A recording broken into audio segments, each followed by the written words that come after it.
है ना, इस तस्वीर में भी और इस चहचहाती आवाज में भी, जैसे एक संगीत भरी सुबह, जैसे बचपन की कोई मीठी सी याद, और जैसे ये छोटी सी गौरैया हमसे ये कह रही है, याद है वो ज़माना जब तुम्हारी नींद अलार्म से नहीं मेरी चहक से खुलती थी।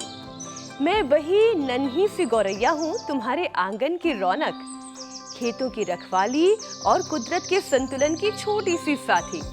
मुझे बस थोड़ा सा दाना, थोड़ा सा पानी और एक सुरक्षित कोना ही तो चाहिए, और फिर मैं लौट आऊंगी। लेकिन मीनाक्षी, अफसोस यही कि भागदौड़ वाली जिंदगी, ऊंची इमारतें, कंक्रीट का फैलता जंगल और बेहतर भविष्य की अंधी दौड़ में बचपन की ये छोटी छोटी खुशियां हमसे दूर होती चली गईं। आंगन सिमट गए, बालकनी सज गई, मगर उनमें कुदरत की जगह कम होती गई।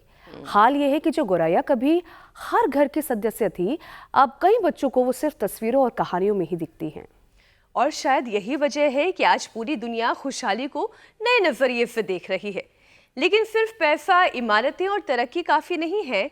दिल को सुकून, रिश्तों का सहारा और सेहत का साथ भी उतना ही जरूरी है। अब वर्ल्ड हैप्पीनेस रिपोर्ट 2026 को ही देख लीजिए।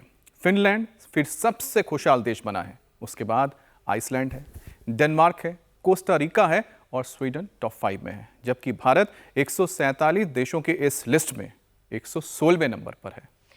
ध्यान देने वाली बात तो यह है कि इस खुशहाली का एक बड़ा पैमाना सेहत भी है। यानी शरीर ठीक नहीं, मन परेशान और नींद अधूरी और तनाव ज्यादा, तो खुशियां भी तो अधूरी ही रह जाती हैं।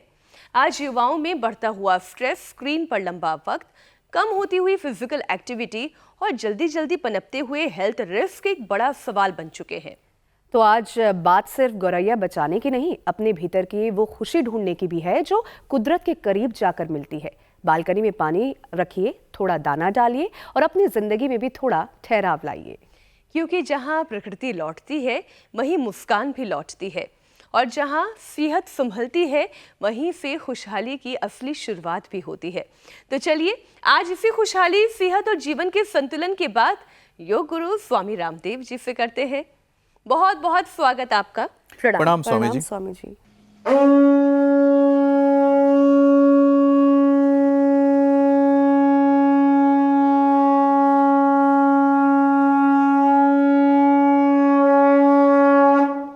बहुत बहुत धन्यवाद मेरी बहन, आपको भी, मीनाक्षी जी, अमित जी। और रोज योग का शंखनाद, आयुर्वेद का शंखनाद, स्वास्थ्य का, सुख का, शांति का, समृद्धि का, वर्ल्ड हेल्थ, वर्ल्ड पीस का शंखनाद हम करते हैं इंडिया टीवी पर।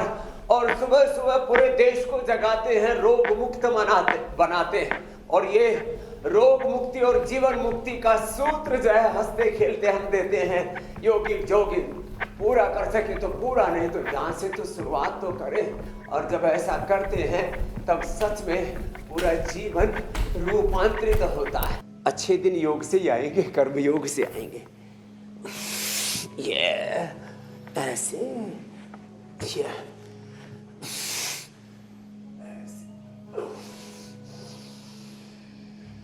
पूरे रिदम के साथ, प्रवाह के साथ कम से कम 5 मिनट तो पावर योग सबको करना चाहिए।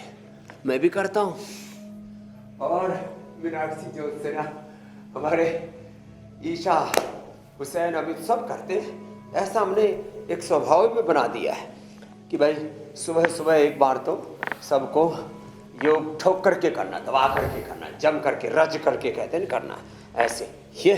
और फिर ये पावर योगा में कम से कम 3 दंड है, एक साधारण दंड है, ऐसे एक श्वास में एक अभ्यास। रिदम टूटे ना, सांस टूटनी नहीं चाहिए। हम दौड़ लगाते खूब जबरदस्त, फिर ये दंड बैठक लगाते हैं, लेकिन श्वास नहीं फूलने देते। श्वास नहीं फूलता है, ऐसा एकदम दमखम के साथ, दम नहीं उखड़ना चाहिए। ये 1 2 3 4 5 6 7 8 9 10 ऐसे होले होले या तेजी से